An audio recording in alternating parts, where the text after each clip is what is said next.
మంచి ఆహారంతో పాటు కావాలి స్వచ్ఛమైన నీరు. అదే సనాతన్ జల్. వివరాలకు 8919763872. నక్షత్ర పాదాన్ని బట్టి శివాలయాలకు వెళ్ళమని చెప్పారు మీరు.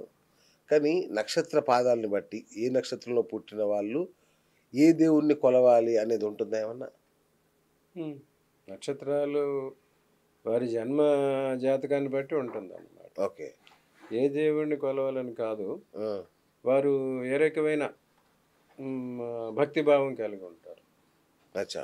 జన్మ జాతకం ప్రకారం మన పంచమ స్థానం, నవమ స్థానం ఓకే. మన ధర్మాన్ని, మన ధర్మ నిరతిని తెలియజేస్తుంది. ఆహా. ఆత్మ త్రికోణం ఓకే. 1, 5, 9. పంచమ స్థానం, తొమ్మిదవ స్థానం. తొమ్మిదవ స్థానం. అచ్చా, నమస్తే. పంచమేమో విద్య, ఉమ్, జ్ఞానం, భక్తి ఓకే. అన్నమాట. ఓకే.